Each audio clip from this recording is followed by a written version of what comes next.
Excited about this week. It's going to be a great challenge. Obviously, we know Louisville's done a great job. Very good on both sides of the ball, well coached. So it'll be a real challenge. We're looking forward to it and just looking to improve. I thought we made some strides last week to improve our team, and we're looking to do the same thing again this week.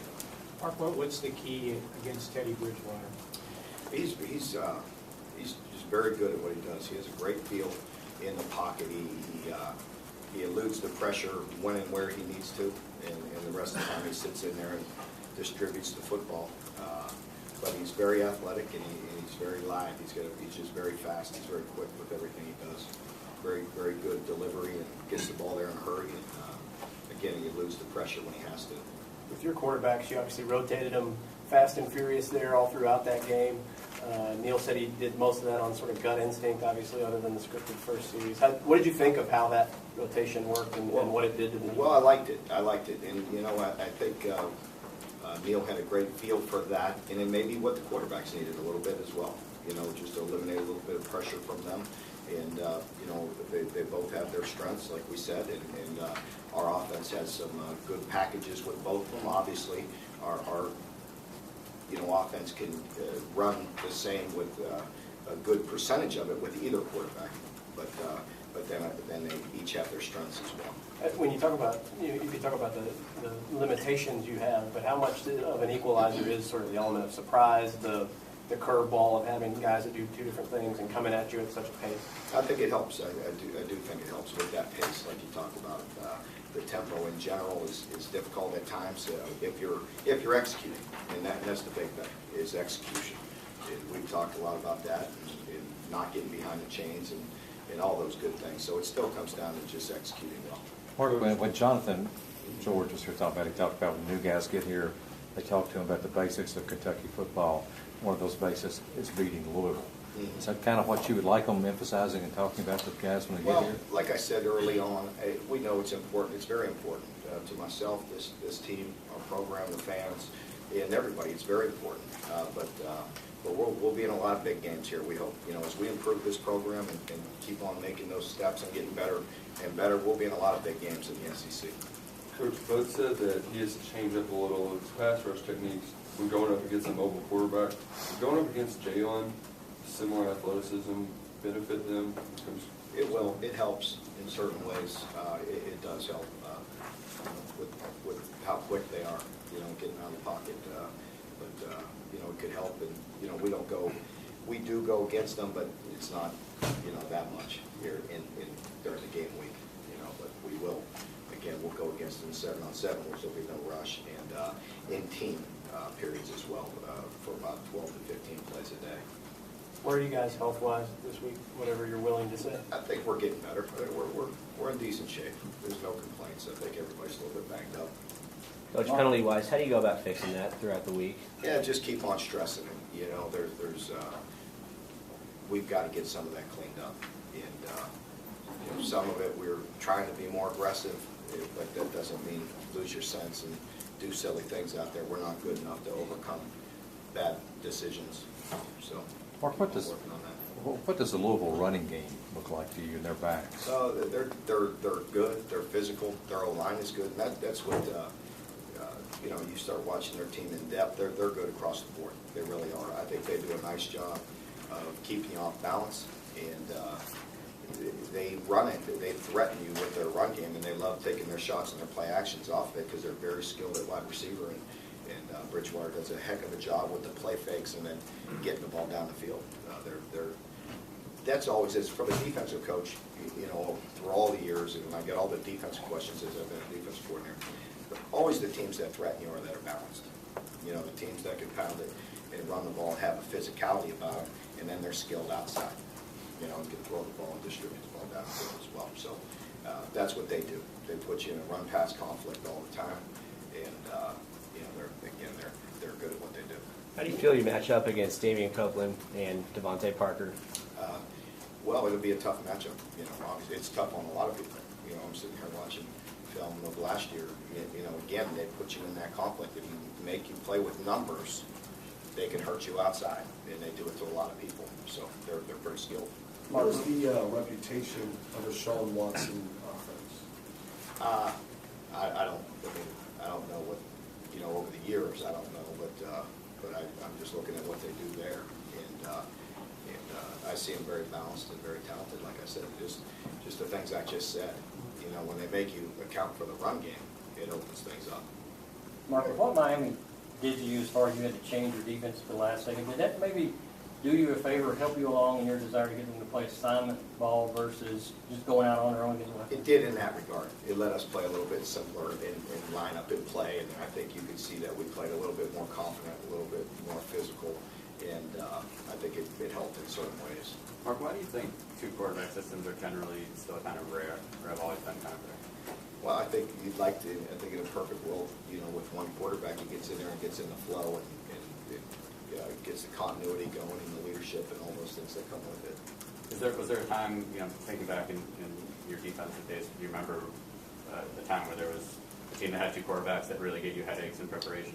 I can't think of one right off the top of my head. Obviously, just watching quarterbacks who've had success, and Coach Spurrier through the years, and he's been successful, and I've heard him say, before, I don't know the exact words, but I mean, if you have to do it, you have to do it. I mean, that's just a situation we're in. Mark, how important was Saturday's game in the way that you want to give your youngsters a chance to grow up some? Pardon me? This last game? Yeah. Well, it did help. I think any time you can start and get some wins and have some success and play a lot of guys and really get in there and get their feet wet, it helps an awful lot.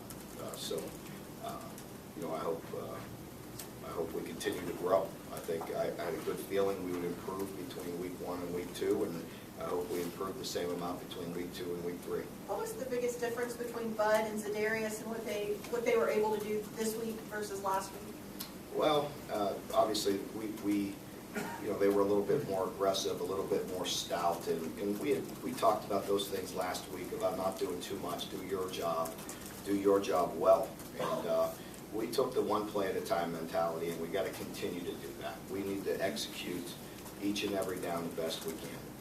Mark, when you were at FSU, did the winner of the FSU-Florida game, did that impact recruiting? And do you think this game will impact recruiting both in the state and even up in Ohio?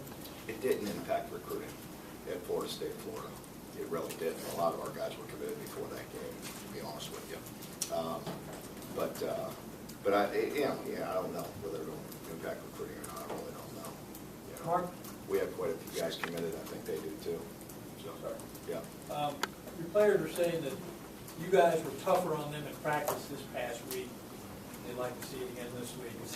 I assume that's the plan. Well, absolutely. Were you tougher on them? Well, it's just accountability.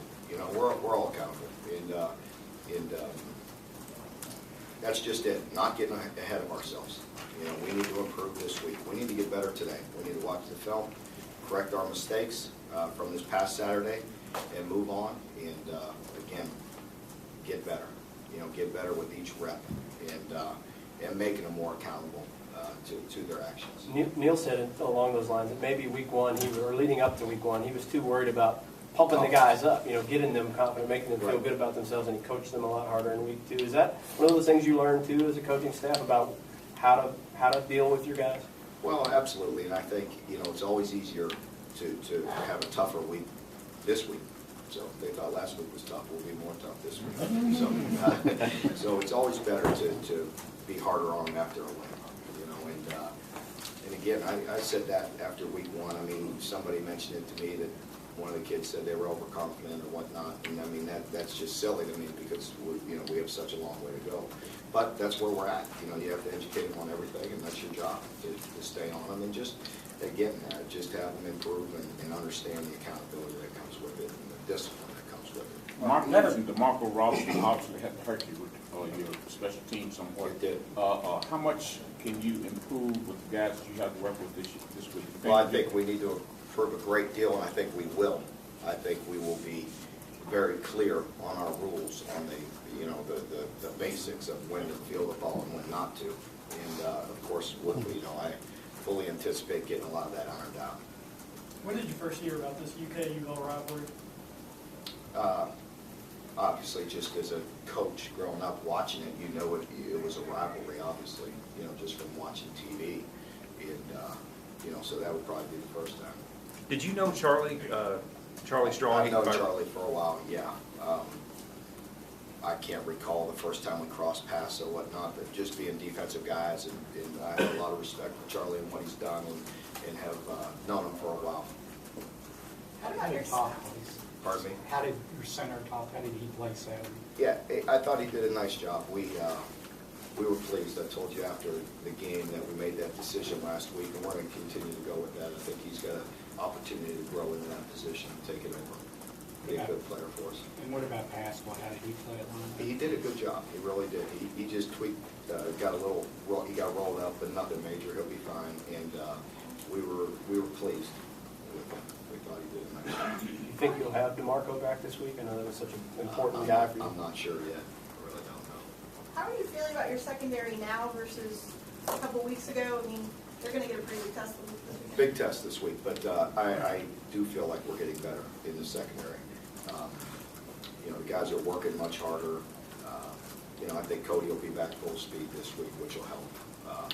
He was ready to go last week in an emergency situation. He was ready to go if we needed him. So I think he should be healthy and ready to go. That'll help give us a little bit of depth.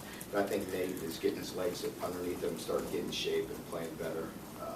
So I think we're improving there. Coach, even And Fred, I think, has been working hard in technique-wise and just being more aggressive and just working harder to understand the game. even in a big win like Saturday, it isn't always, you know, rainbows and sunshine. What kind of points of improvement do you want to make this week? Well, the big thing is just discipline. You know, the pre-snap penalties, the foolish penalties after we make a play. Obviously, we can't afford, but they're just execution. We were still rough in our execution at times. So there's plenty of things to improve on. Coach, do you think it's going to take big plays to beat them, or do you think that if you execute your offense the way you could, you can control the clock and time of possession and beat them that way? I think it's going to take a complete game. You know, they're a very good team. They're a top 10 team for a reason, and we'll need to play good on all three sides to win these games. To beat quality teams, you have to play good in all areas. But yeah, I think that's what it'll take. I think execution. You know, part of our offense is that execute, and then get a big play. And the same thing defensively. We need to be much better than we were in week 1, for instance, at the basics. You know, and then we have to have our change-ups and all that, but we just have to be better at the basics of the game, and that's position on the football, tackling, all the things we've talked about. You've talked about being realistic and understanding how long this road is going to be, but as you try to build this thing, how important is it to you to try to steal one of these kind of games? So what would it do in year 1 to find a way to win one of these games you're not supposed to? Well, we really don't look at it that way, but obviously any win is important. You know, last week's win was important, and this is our next game, and that's always our approach. And it's boring, but it is. It's our next game, and that's our approach. We're going to approach it the exact same way we approach every other game. We're not going to look at this game any differently at all. I mean, we know it's important. We will practice with that urgency. We will coach with that urgency. But it's the next game up, and we're looking to get better each and every day. So we need to have a good Monday, you know, to get us in position to get the week started. The players said they didn't think you would try to downplay the rivalry and call it just another game. Is that your strategy? Well, I mean, again, our players need to understand that every week is important, and we will be very systematic in our approach. And you know, but I'm never going to shy away from a big game in a rivalry. You know, let's put it that way. You know, we know it's important, but you know, we also learned from week 1, 2, trying to get them hyped up and amped up maybe wasn't the answer. You know, we have to go about our business to prepare to win. As you watch game footage of Teddy, is a former quarterback any that you've seen come to mind? Yeah, that's a great question. I don't, you know, again, I don't know. I hate to be quoted on that. I mean, he's darn good. I mean, he's just a very good player. You just see a guy that's very confident. Like I said, I think it's you know, you watch the games and we watch the films, of course, and all that, but you could bring pressure and he eludes it. He's so fast and so patient. he doesn't hurry anything. You know, he plays fast without being in a hurry, if that makes sense. You know, he's very cool, and you know, got a very live arm, and can throw. He can make any throw, and you can just see the confidence in him. You know, the more he's played. They're a very veteran team, though. I mean, again, I've talked about that in here, and I think he'll tell you the same thing. He's they're very good all around him, and they have a strong line. They have great backs. They have good wide receivers. I mean, great wide receivers. So they really are. They're very talented across the board. How have you guys become so much more effective on third down? I mean, to go from worst in the country to number 2 this week, what do you see? It's only 2 games, you know, so we'll see. But we've been very good to places, you know, that I've been in the past on third down, and we need to continue to build our third down package, and I think we'll get better as we go. Is that because you emphasize it so much? Is that I think it's a big part of it. It's a big part of it. You know, I went back, I don't know, just my last stop after year 1 and looked at areas where I thought we could drastically improve, and I thought that was one. You know, that it kind of gets into that same mentality here. It's like, okay, you got to teach them the basics, and then, you know, be able to build on your package, and that's always the fine line, I think, early on at a program. How much can they take in, how fast, and how well can you execute it? But again, we could design hundreds of things. You just got to be able to play. You know, so that's where the fine line comes in. There's so much talk about Louisville's offense. What about their defense? And do you know their coordinator at all? And are they tricky defensively? Are they a base set? No, they're very. One thing that jumps out at you right away, they play very confident and very hard. And any defensive coordinator, that's the biggest compliment you can give somebody. When they say they turn on the film and they see a bunch of guys running around playing hard and playing fast, that's a compliment. So that's the biggest compliment I can give is that they play hard, they play fast, they play confident, and they're versatile. They're much like I've been in that 4 down. They can get into some 3 down stuff. They can mix it up and, you know, don't pressure a good bit, but they're multiple. Van Spedford is the D coordinator. He's from that Florida area as well. He is confident and he is fast. What kind of interactions have you had? I really don't know, Vance. Yeah. Okay. I really don't. Mark, you were talking about how well balanced Louisville is. EKU kind of made them one-dimensional, shut down the run game, yet they prospered. Pardon me, I'm sorry. Eastern Kentucky shut down the run game, yet they prospered anyway.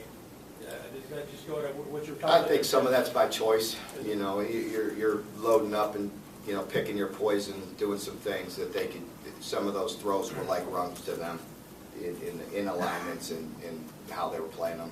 So believe me, they could run the ball when they want to. And again, it's a you know, that's football. That's good coaching.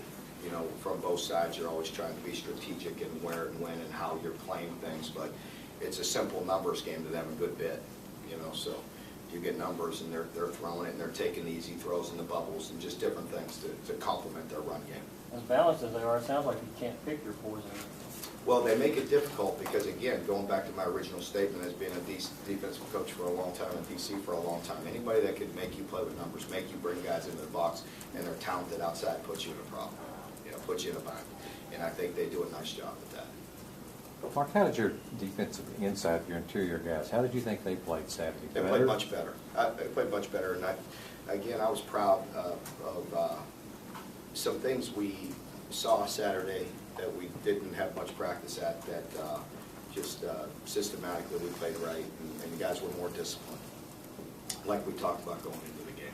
Do you have any sort of fear, though, that they might go back to the way they were against Western because it's a rivalry game? Yes. And the guys want to make it, Yeah. I want to be the hero, Sure, I want to make a I think hero there's goal. always that, but I think it was a valuable lesson, and again, we're not, you know, anywhere near to where we need to be, but I think we made such improvement that our guys are conscientious enough, and that's our job to coach them that way, to get them to continue to build, you know, to continue to move forward and doing their job. But yeah, I think there's always a fear of some of that, you know, but we'll see. I think we'll be looking for that and coaching that all week to just, again, you know, just prepare. All I ask them to do is prepare every day the best they can. Mark, after the game Saturday, Neil was sort of imploring the fans to fill out Commonwealth this week. Well, of course, I expect us to have a full house, and I I would anticipate there'll be no tickets left by the end of the week, and our fans have not disappointed us yet, so sure, I'll throw out a challenge there to get them there. We need them there, and then it's our job to go deliver and play well. And I think you'll see us prepared to play a great game this week, and you're going to see a team that's excited about this opportunity. Very good. See you tomorrow.